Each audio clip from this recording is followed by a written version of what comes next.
On today's episode of Locked On Raptors, is Pascal Siakam going to make the All-NBA team? He probably deserves to, but there's tough competition for the 15 slots available for the first, second, and third teams. We're going to break it all down. Who is Siakam up against? What is his case to make it to begin with? And so much more with the wonderful Samson Folk from Raptors Republic. That's all coming up on today's episode of Locked On Raptors.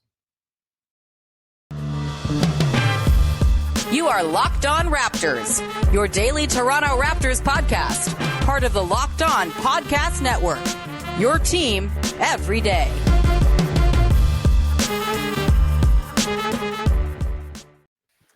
Hey, what's going on? Welcome to episode number 1145 of Locked On Raptors for Thursday, March the 24th. I'm your host, Sean Woodley of RaptorsHQ.com. You can find me on Twitter, as always, at WoodleySean. You can find the show at Locked On Raptors, and you can go and support the podcast by subscribing, following, rating, reviewing, whatever it is your podcast app of choice asks you to do to support the podcast. You like, go ahead and do that. It's much appreciated. Plus, you can go to YouTube and hit the big red subscribe button and join the almost 1,750 satisfied customers on the Locked On Raptors channel. It's much appreciated when you do that, as it is appreciated when you make us your first listen of the day, as I know you do every single day.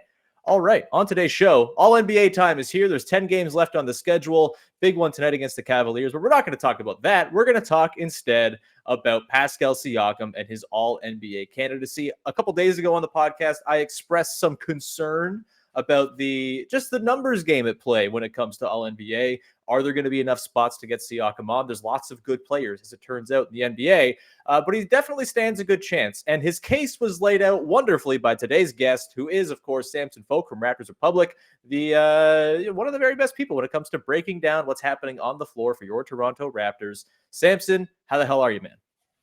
I'm doing quite well. It's been cool to see how well the team has rounded into form, even if there are some, letdown games that come here and there. But the team has adapted to, this new style, and they're starting to enhance some aspects of it and maybe drop a couple other ones that they tried and didn't succeed. And, at the head of it all during this run has been Pascal Siakam. So it's really cool to see a guy like that, rebuild his game and tweak things after, the verb used in the article was that, his game was torn down and remade in punchlines after the bubble, which was unfair. And now we're in a position where, maybe he's back, not at the top of the mountain, but he's getting closer.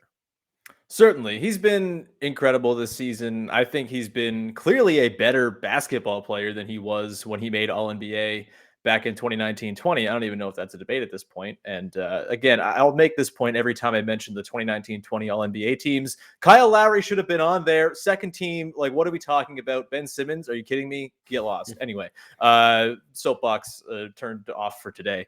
Do you turn off the soapbox? You stand off of it? Whatever.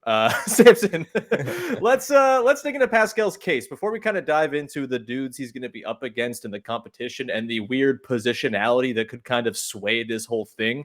I mean, you did a wonderful piece today or yesterday for whatever. It's Thursday. This came out on Tuesday. So, in fact, it was 2 days ago. Chronological, baby. But you did a really great piece writing all about the different ways Siakam has expanded his game as a playmaker this season, the way he's capitalized on the mid-range, the way really his offense has existed in a very difficult ecosystem all season long, and yet the results have been really, really excellent. Plus, the defense remains a very strong part of his game as well. You laid out the whole case. So in not as many words as you do in the piece, of course, go read the piece. I'll link it in the post for the show. What is the case for Pascal Siakam, not just as a very good player, but as an All-NBA level player this season? So the case starts with the fact that the guard position is super loaded in the NBA, and guys like Paul George and Kawhi Leonard aren't viable. This means that, there's less competition for that spot. And Pascal, a guy who missed, the first part of the season and had to work back from surgery, that's almost guaranteed to make it so that you aren't an option at the end of the season.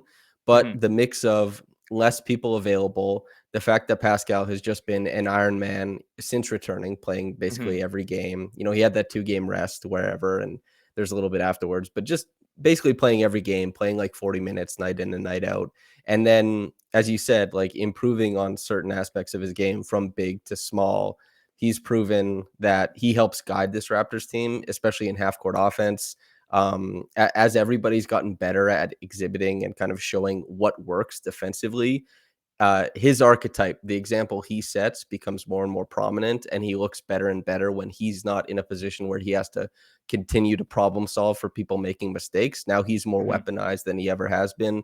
Whereas at the start of the season, he was a guy who was like looked bad at times because he was running the defense the way it was supposed to be run, and he was expecting other people to follow suit. And that just wasn't the case. And now things look a lot more in sync, and he's starting to look a lot better on that end. And the statistics are there for your consideration. And then to really get into the weeds and try and make the case for him, you bring the context, which isn't 100%, the statistical case. It's something where you have to bring in, a lot of the film and that kind of stuff. And that's where, GIFs in pieces now are very helpful in, I guess, kind of showing how he does things differently and why it's necessary that he does those things. Yeah, absolutely. The defensive point you made is really good. And I think it's been kind of on display the way he's kind of become almost the captain of the defense this season.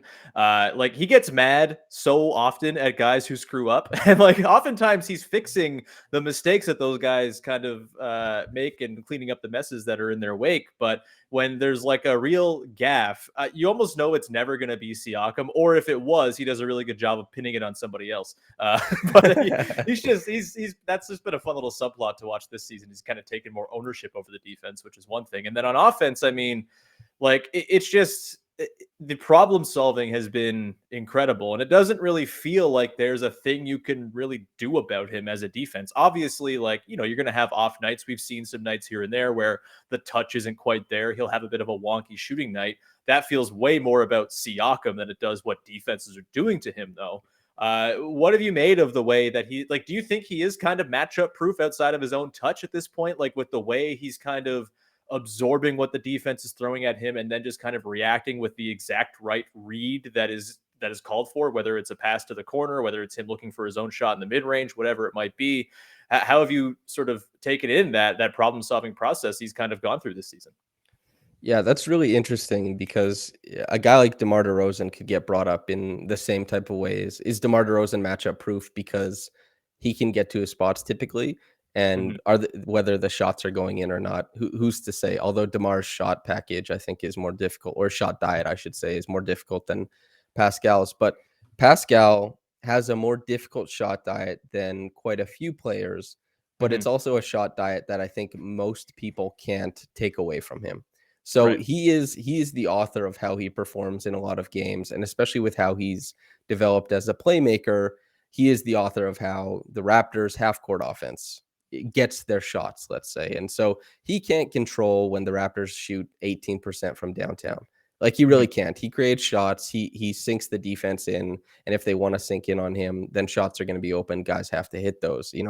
Gary Trent Jr. is still, I think, under 30% overall, like post All-Star break. Fred is still under 30% from three post All-Star break. OG hasn't even been playing, and the Raptors have been winning games. And that is in, no short order because Pascal is a wizard with the basketball and can score from many different places. And so that's kind of the big thing, is his spots are more varied than they used to be. One of the big things I point out in the article is that this is the first season of his career where he's taken more shots from the short mid-range than he has at the rim. It's not because he likes the short mid-range better than the rim. It's because the rim isn't always available to him because of the constraints that the defense puts on him by overloading, doubling, all that kind of stuff. And so finding his own counters, be it the short mid-range touch, it could be a fadeaway, it could be a push shot, it could be one of his rolling, fading, bankers, something like that. But when we look at a guy who can play make from there, hit shots from there, and has the size to put a lot of smaller defenders in the mixer and the speed to make any big defender who steps out on him, pay with a blow by, I think he has all of the necessary keys to make it so that you can't really force him into something he's truly uncomfortable with. Over the course of a game. On a possession by possession basis, guys are going to dig into your handle. Maybe they push you back and, kill time on the clock. But for the most part, I think he is the author of how his games look. And there's some shooting, variation that comes along with that. But for the most part, this is a guy who, there's a reason he's scoring 20 plus basically every game, is because his spot is somewhere he can get. and he gets there often enough, and he gets to the free throw line often enough. He has to hit more of them, but he gets there often enough. And so, yeah, he's just doing his thing. He's very tough to stop. He's one of the big things that's kind of interesting with Pascal is that all those graphics that come up on the broadcast, all the graphics that get retweet, or all the, stat queries that get retweeted that I refuse to do, that are like, oh yeah, who scores and assists and rebounds like Pascal Siakam, Nikola Jokic and LeBron James and Julius Randle. And it's like, having Randle in there means that the Jokic and, James comps are, irrelevant. That's the point. It's Yeah. like Randle and Siakam are very unique the league over. And so you have to kind of look at their games holistically, not say like, well, maybe Pascal is LeBron. It's just like, well, let's actually observe why Pascal is Pascal. And Pascal is Pascal, and Pascal is good. So, yeah. Yeah. I'm just glad the Raptors have cornered the market on guys who are subject of those hilarious graphics. Shout out to Thad Young for his 14.4 points, 8.6 boards, and 5.3 assists, or whatever the hell it was. Basically, Wilt Chamberlain, of course. So, I mean, the thing with this season, too, with Siakam is, like you mentioned, he's in the mid-range a lot. He's kind of forced to take those shots quite a bit because of the way the defense presents itself to him. The way the Raptors also kind of have a lot of dudes hanging around in the paint probably doesn't help matters either. There's just guys everywhere all the time. It is interesting, though, because I feel like when we talk about Siakam, it's like, 2019-20 was the last time real Siakam was here. But I actually find that a lot of the stuff he's doing this year kind of got its start last season when he was a lot better than people gave him credit for. Is that fair? Do you think like the seeds of this year and what he's done as a playmaker, as an offensive engine, were more so planted last season than they ever were in that 2019-20 season, when still that was kind of very clearly Lowry's team, and it was a totally different shot diet and a totally different kind of way they were using Siakam as their top scorer than they are this year, where like everything's running through him. Yeah, I thought the conversation around Pascal was, and I said it, openly all the time, everywhere I could. The conversations around him are super, super silly, super disingenuous, and real dumb. Yep. Yeah. And his status has returned to around 2019-20, but his game is very, very dissimilar from 2019-20. It's way more similar to 2020-21 in the fashion in which he gets his points and makes plays for teammates. Anybody who watches the game with like any type of critical eye notices that. And, if you don't watch the games and you just want to check that out statistically, that is also the case. Pascal is way more discerning in the way that he gets shots because he has way more focus on him, because he doesn't have one of the most underrated guards of the past, decade as the guy who's running his team. Although maybe Fred will be able to say that for this upcoming decade, who knows? But yeah, Pascal, the fruits of his labor in 2020-21 are showing up now. And that's why people were always wrong to think that, oh, this is who he is, just this player who's never going to be good again, this player who's not worth a max contract or whatever. It's like, it's the Cade Cunningham thing too, although Cade is younger, but Cade has really bad statistics currently. But you watch the game and you see that he's on the precipice of accomplishing super incredible plays time after time. And that's what Pascal does. He puts the defense in really uncomfortable positions, and the shooting touch wasn't where it needed to be last year, but now it's there. And, by proxy of that, he's scoring more. He draws more attention. He's able to play make in more aggressive ways. And, the team also gives him a little bit more license to get screens as this year is progressing and stuff like that. So he's being recognized as all this kind of stuff. But yeah, last year was where a lot of the progression came, but not the results that people were looking for. Totally. We're going to continue on here and start diving into the competition for Pascal Siakam to make all NBA, that is, in just 1 second here. But first, want to tell you about our friends over at Truebill, who are a wonderful company that are great for people like me who forget things all the time. I often sign up for free trials or subscriptions for stuff that I want for just like a month or one use, and then I always forget to cancel that subscription. And then 30 days later, I get an email saying my card has been charged for something that I forgot I even tried. Well, Truebill is here to help you identify and stop paying for the subscriptions that you don't want, need, or simply forgot about. On average, people save up to $720 a year with Truebill because companies make subscriptions hard to cancel. Truebill makes it incredibly simple. Just link your accounts and Truebill will cancel your unwanted subscriptions in one tap. And your Truebill concierge is there when you need them to cancel unwanted subscriptions so you don't have to. They come with a concierge. Why would you not try out Truebill? They have over 2 million users and it's helped them save altogether $100 million. That is Dr. Evil money and more. Go check them out. Don't fall for subscription scams. Start canceling today at truebill.com/lockedonnba. Go right now to truebill.com/lockedonnba. It could save you lots and lots of money. Go check them out. And today's show is brought to you by a new sponsor. It's NBA Top Shot, the officially licensed NFT of the NBA. Connect with a community of hundreds of thousands of NBA fans as a natural progression of fantasy sports, a way to upgrade your experience as an NBA fan.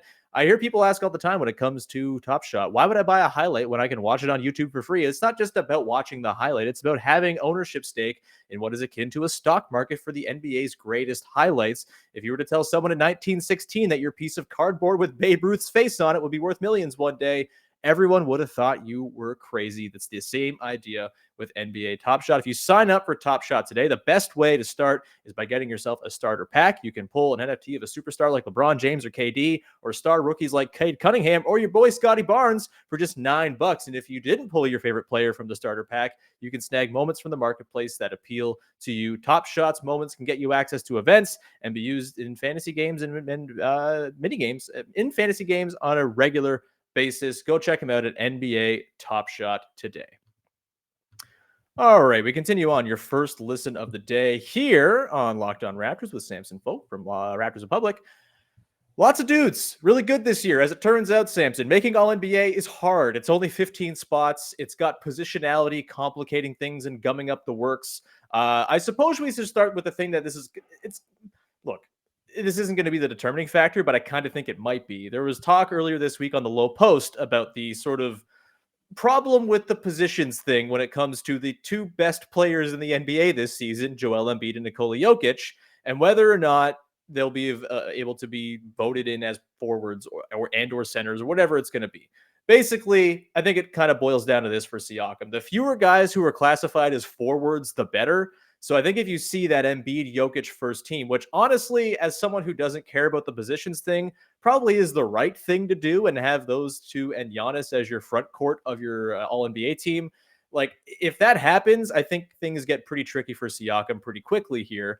But let's just operate under the assumption that they're going to go center, center, center. It'll be Jokic, Embiid, and Karl Towns or whoever for the 1, 2, and 3 center spots. We can examine the ways Siakam can maybe get on in the other form and fashion of it, but let's just assume they go typical centers here and you get those three guys as your centers and you're sitting there with your forward situation. Samson, for you watch a lot of basketball, man, probably more than I do in the NBA, like across the board. Who would your 6 forwards be right now, assuming Jokic, Embiid, and Towns are the centers?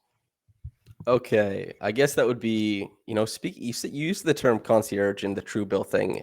I was wondering, has an NBA player ever been nicknamed the concierge? Because they tried to name Kevin Durant the servant, right? Yeah, something he like tried that. to name himself the servant. Everyone tried to give him way cooler names. The Durantula was a thing out there, but no, he wanted to be called the servant. That sucks, dude. I'm like KD. I'm sorry, dude. That really sucks. But okay, anyway, KD, LeBron, Tatum, Jimmy, and Pascal are probably my 6 forwards. Giannis not in there? Oh, sorry. Giannis is the 6th. I named 5. Okay, yeah. I talk basketball. I don't do math. Something like that. Fair enough. Jokes about not being as intelligent. Insert them here. So I think that is probably right. The wrinkle here is DeMar DeRozan was a forward in the All-Star game, right? He was a guard. That's a guard. why it's interesting, because Sure. he was a guard. Cool. Great. All right. We'll say DeRozan then is a guard in this situation, or he was a forward for the guard in the All-Star break. Maybe he's a forward in this situation. He's going to be classified as both, I think, as I read the tea leaves. And with the way they play, I mean, he essentially plays power forward for them a lot. He has the ball in his hands a lot. It's done that there's positions for this thing, Samson. It drives me insane. What are we doing? It's 2022. But my sort of concern here is that DeRozan gets on there, LeBron, Tatum, Giannis, KD get on there, but the glut of really good guards leaves it so someone like Luka Doncic is getting pushed to being a forward. I think Doncic is a guard. I'd probably have him as my first team guard with Ja Morant to go along with Giannis, Jokic, Embiid in my kind of ideal world. I think KD in place of whoever Embiid goes to the second team if we're talking centers there. But if Luka gets bumped over for a Trae Young or a Chris Paul or someone like that, then I think you're kind of in trouble. And it almost comes down to me to a DeRozan versus Siakam type of conversation. And it feels very icky to me for DeMar DeRozan not to be on an all-NBA team, considering what he's done this year. And it would be kind of like upsetting just as a Raptors acolyte to, see DeMar lose his all-NBA spot to a Raptors player. It would be a little bittersweet, I think. So it's not going to just come down to a Siakam versus DeRozan thing, but I think that's kind of the tier we're looking at here for third team. Tatum feels like a lock to me. He's just been insane. LeBron, Giannis, KD all feel like locks. If Luka moves over, there's only that one spot. Like DeRozan or Siakam. I don't know if it comes down to this. Maybe it's not right, but like if you were just asked Nerf gun to your head, DeRozan or Siakam for all NBA, who do you pick?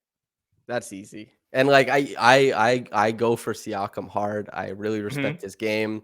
I write about it all the time. That isn't close. Like Siakam's case for all NBA, if we want him to have that accolade, it's that the strict forward thing. DeRozan is the all-star guard. Luka Doncic, when voted into all NBA prior, was voted in as a guard. If those things stay true, if voters uniformly accept that, like, yes, the way it was done in years prior is the way we'll do it now, then Pascal Siakam has a real shot. And that's against guys like Middleton. And you can, like, I'd make the case over Butler. Many people would be hesitant to do that because of the, Butler is a pretty big name in media. And there's guys like Ingram and, Jaylen Brown as well. But yeah, that's the case. Like that's how good the NBA is that it's, if the guard things shake out, it's Pascal Siakam doesn't make third team, or a guy like Donovan Mitchell doesn't, or a guy like Trae Young doesn't. And it just depends if you and then if you make Embiid or Jokic a forward, then you're throwing everything out the window, which kind of like on the one hand rocks because they were saying remove the center position from all NBA. And it wasn't like this positionless basketball thing. It was people just thinking that centers sucked. And now that centers are like all the rage, they're like, maybe we need to go positionless. But yeah, so the case is that like you're being strict and you're sticking to the ways that it was. And if a Raptor benefits from that, which they often don't benefit from the hegemony of the NBA, this one time, maybe it's this one time. And I think Pascal is good enough to get the back door, because he wasn't the all-star and the Goran Dragic type of all NBA where you just ball out in the second half, or Steph Curry even, where you ball out in the second half and they recognize you as one of not the top 15, but the top 6 in your position. Yeah, I think that look, there's no shame in making it on a technicality either, right? Like it's a very exclusive club.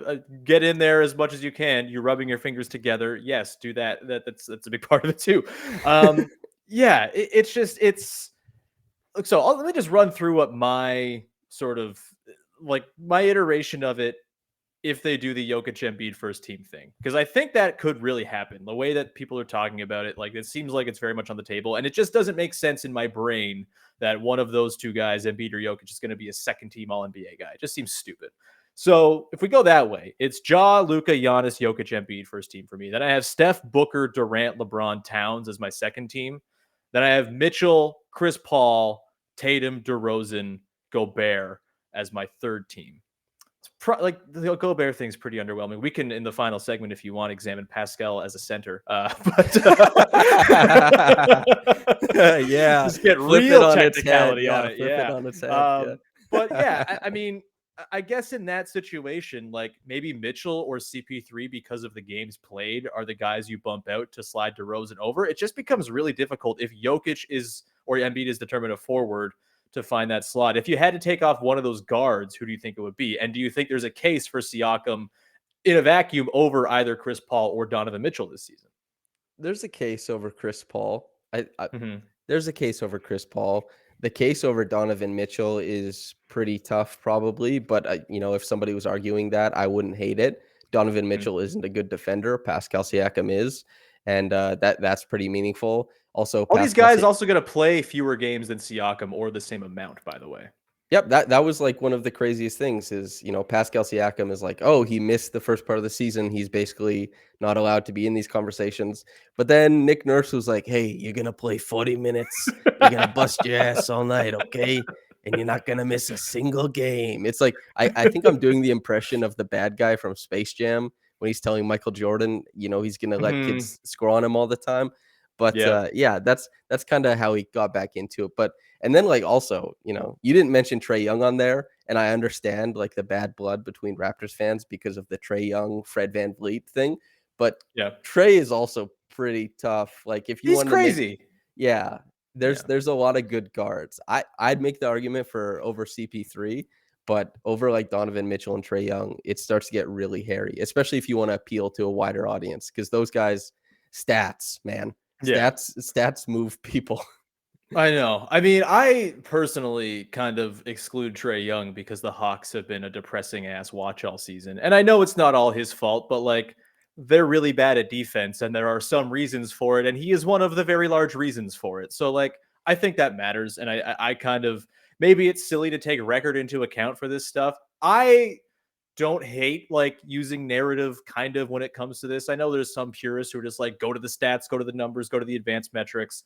Like for me, I want to look at the All-NBA team and think, oh yeah, those 15 guys tell the story of that season pretty well. And I don't think Trey Young really factors into the story of this season. So I'm fine leaving him off. Mitchell, Chris Paul, very different. I feel like two Suns on there feels like it should probably happen, but it's tricky, man. We're going to continue on and we'll examine the world in which it's down to a 6 forward spot. And there's a few guys you mentioned there. We'll talk through the cases against Jimmy Butler, Khris Middleton, and Brandon Ingram, Jaylen Brown, maybe as well, before we also talk about Pascal Siakam, the center, and why he's going to be third team.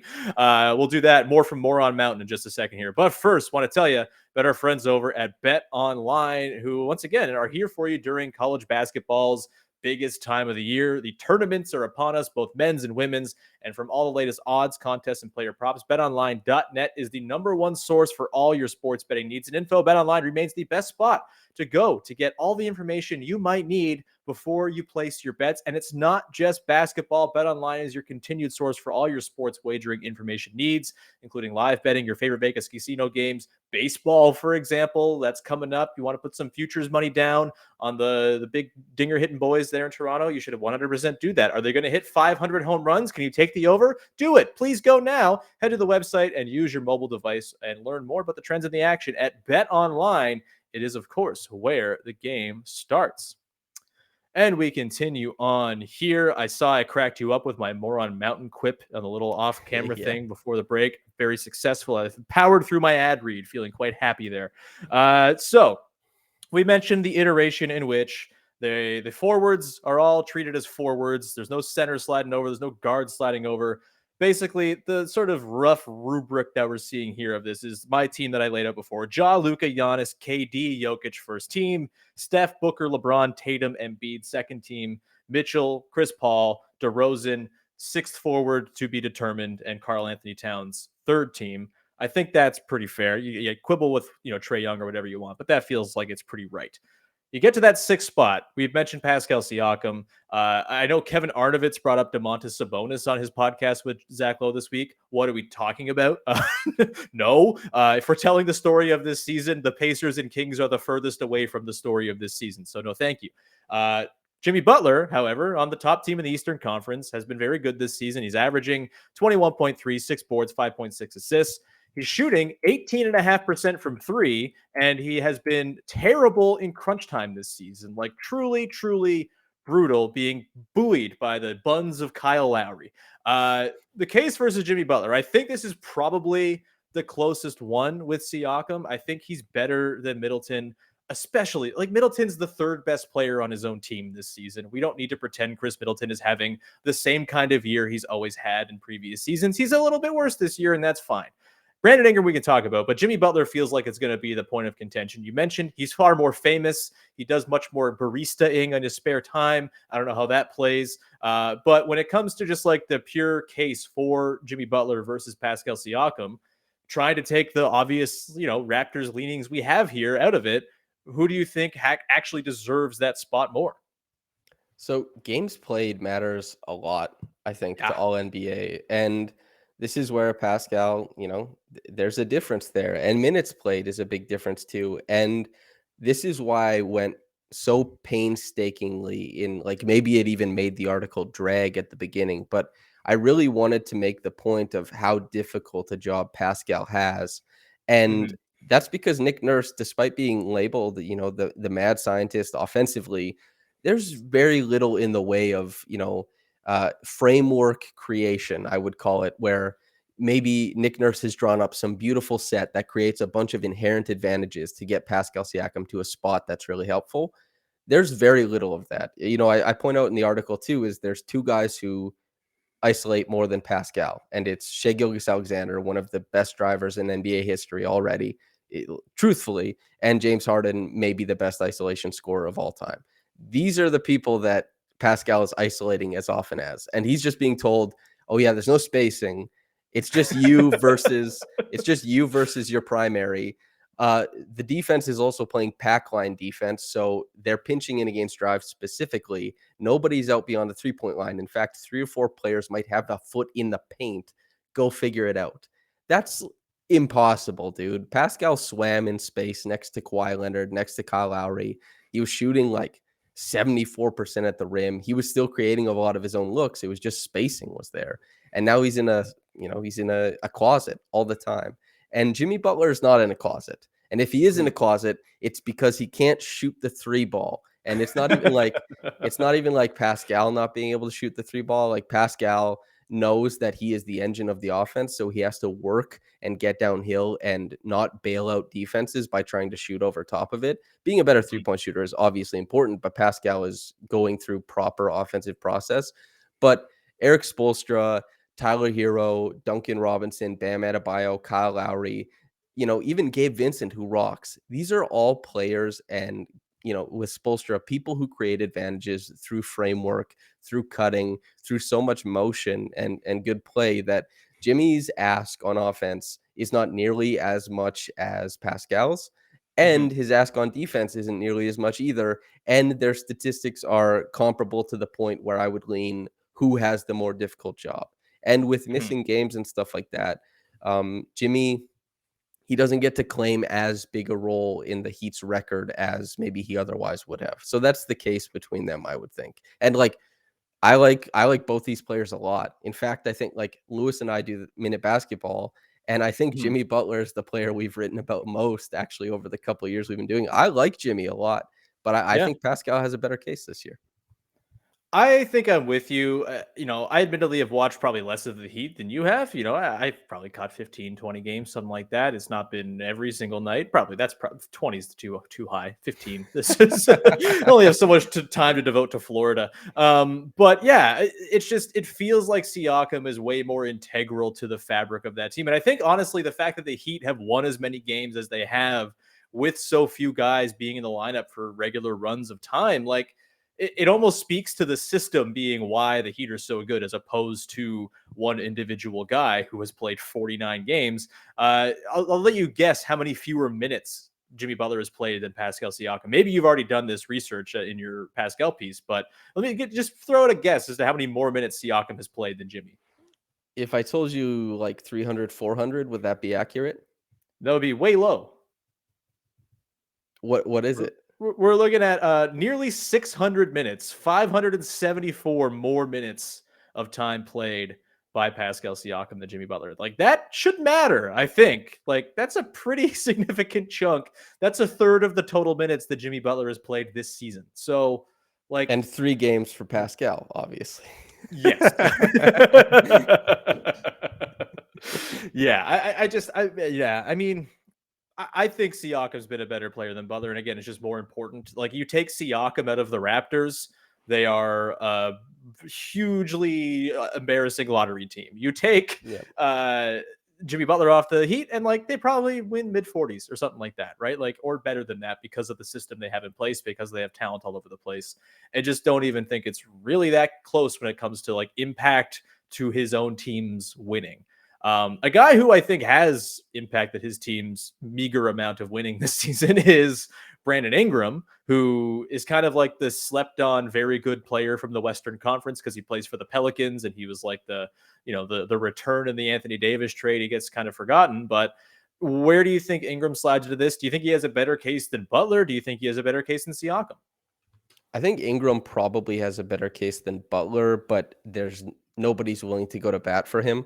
Like the same way people, I wrote this in the article too, is like people won't find it easy to write Siakam's name down. Like that doesn't come naturally because of what happened at the bubble. There's no inertia. Sure. There's no momentum. Ingram also doesn't have inertia or momentum, but Butler is, as you said, barista adjacent behavior. Like, I'm up at 3 a.m. I grind, everything I do grind, which is fine and like fun and good. But people identify with that, Tyler Hero put no work, no check, even though he has a guaranteed contract, tattooed on his chest. Okay. The militant brand of Miami Heat basketball appeals to a lot of, chuds out there. Okay. So like Jimmy does his thing. I'm clipping that one. And I mean, and Jimmy is very good. I don't want this to be down on Jimmy. I just think Brandon Ingram anyway. Brandon's awesome. His defense isn't as good as I think it should be given his length. He's the mix of 3-pointers, mid-range, and free throws isn't as optimized as it once was for Ingram. But once again, you have to take into context the same way that I, belabored the point of why Pascal's shot diet changed isn't because he's being a worse player, but Brandon Ingram is a guy who's undergoing a shot diet change, and that's affected his statistics and his efficiency to some degree. But I also think that team, like any team that has Jonas Valanciunas, is actually winning a lot of games because they have awesome center play. And I think that the Pelicans with like Herb Jones and Alvarado to a much smaller degree, but the Pelicans have found a great identity in their defense and being big and being funky in a different type of funk than the Raptors, of course. But I think that that's more of a team accomplishment, and Ingram has just been thriving within it and trying to make things happen. But I don't think it's as impressive a season as Pascal's, for example. Although Ingram, I would of the grouping of Siakam, Butler, Ingram, and Middleton, Ingram would be my number 2 there. Also, 500 fewer minutes played than Pascal Siakam. I just looked it up. Siakam missed the first 10 games of the season, is 15th in total minutes played in the NBA. That's ridiculous. It rocks, dude. But it also doesn't rock. Sit down for what? Am I right? Last one. Is he the third team All-NBA center, actually? And we're just totally overlooking this. He should just be the center, even though he plays point guard for the team more often than he plays center. Okay. Should he be the center? That's in competition with Gobert and Cat, then obviously, yeah. Well, yeah, it'd be Gobert. If it's the world where Jokic and Embiid end up, this only happened because he's not better than Towns as a center this season. No, not happening. But Gobert, you can convince me because it's easy to convince me that Rudy Gobert is less than others. But I mean, look, it's a pipe dream. It's going to come down to what the Basketball Reference positional data says, which I think as of like 3 weeks ago, I was speaking with our pal Vivek Jacob about this. It was like 30% that he was classified as playing center, which I don't think is true, but who knows how they come up with these classifications. Is there any pathway here, Samson? I don't think so, because he's played less center because they've gone to the bigger weird, like Kem got healthy and they've been trying to prioritize his minutes, and Precious is emerging, so that percentage of center minutes has actually gone down. Although Vivek was correct to point out that it sits perhaps like abnormally high. And like, who decides that? The Raptors in some games say like Scotty Barnes is the point guard, but Gary Trent Jr. is the one who's taking on all of the pick and roll possessions that Fred runs all game. And they say, and then Scotty takes tip, but it says point guard on NBA.com/stats. So like, who knows? Chris Boucher, it says he has minutes at shooting guard this year. and take that for what it's worth too. Positional data is funky as always, but yeah, I can't in good conscience make a case for him over Cat, especially because I really like Cat. I really like the Wolves, but also Gobert. I can't do it over Gobert. His defense is so impactful. Like the Jazz guards suck at defense. Oh yeah, they're real really bad. Yeah, and Gobert is like chilling back there, just eating garbage all the time. Like everybody's like, you don't do anything, and he should be able to do more offensively. I agree with that, but like Raptors fans probably know more than most people. A good role man can really grease the wheels of any offense, and not having that has affected them. Gobert does that at a really high level on offense, and defensively, he's awesome. Probably not defensive player of the year this year, but yeah, I can't make the case for Pascal over either of those guys. Not in good conscience. Yeah, that's fine. I am, however, going to ring up David Locke, the grand poobah of this here Locked On Podcast Network, who also does play-by-play for the Jazz, and encourage him to start calling Rudy Gobert the garbage disposal. Just the dude who's eating up all the garbage. It's the unsung appliance of the house. When it's broken, it's really, really wrong, and things are horrible. It smells. When it's operating well, who cares? You're fine. Everything's good. No worries whatsoever. Send that whole bowl of pasta down the sink. It's cool. Rudy Gobert's got it.